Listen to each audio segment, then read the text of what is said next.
नन्ही चिड़िया की कहानी। नंदन वन में एक नन्ही चिड़िया रहती थी जिसके 2 मुंह थे।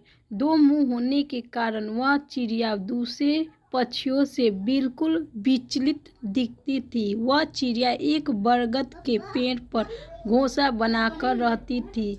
एक दिन वह चिड़िया जंगल में भोजन की तलाश में इधर उधर उड़ रही थी। अचानक चिड़िया के दाएं वाले मुंह की नज़र एक लाल फल पर पड़ी। देखते ही उसके मुंह में पानी आ गया और वह तेजी से वह लाल फल खाने को आगे बढ़ी। अब चिड़िया का दायां मुंह बड़े स्वाद से वह फल खा रहा था। बायां मुंह बेचारा बार बार दाएं मुंह की तरफ देख रहा था कि ये मुझे भी खाने को दे, लेकिन दायां वाला चुपचाप मस्ती से फल खाए जा रहा था।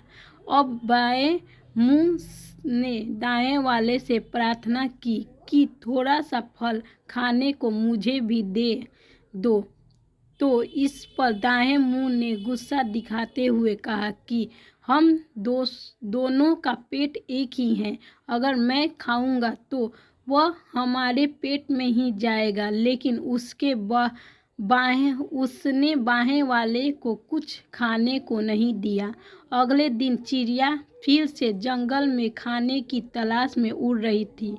तभी बाएं मुंह की नज़र एक अद्भुत फल पर पड़ी जो बहुत चमकीला था। वह तेजी से उस फल की तरफ लपका। अब जैसे ही वह फल खाने को हुआ, तुरंत पास बैठा एक कौवा ने चेतावनी दी कि इस फल को मत खाओ, यह बहुत जहरीला है। यह सुनकर दायां मुंह भी चौंका और बाएं से प्रार्थना की कि इस फल को मत खाओ, ये हमारे लिए बहुत खतरनाक साबित होगा। लेकिन बाएं मुंह को तो दाएं से बदला लेना था। उसने एक ना सुनी और चुपचाप वह फल खाने लगा।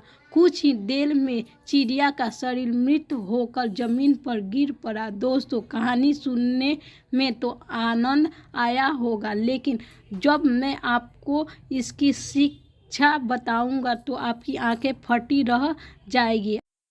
आजकल के माहौल में देखा जाता है कि एक ही परिवार के लोग एक दूसरे से ईर्ष्या करते हैं, एक दूसरे से दुश्मनी रखते हैं। लेकिन जब भी वह एक दूसरे को नुकसान पहुंचाने का सोचते हैं या एक दूसरे से बदला लेने का सोचते हैं तो नुकसान पूरे परिवार का ही होता है। इसलिए एक दूसरे से मिलजुल कर रहें, क्योंकि अगर परिवार का एक भी सदस्य गलत काम करेगा तो नुकसान पूरे परिवार का होता है। यही इस कहानी से एक शिक्षा है। धन्यवाद। यह कहानी अच्छी लगी हो तो एक लाइक सब्सक्राइब ज़रूर कर दीजिए। Thank you. धन्यवाद। बाय।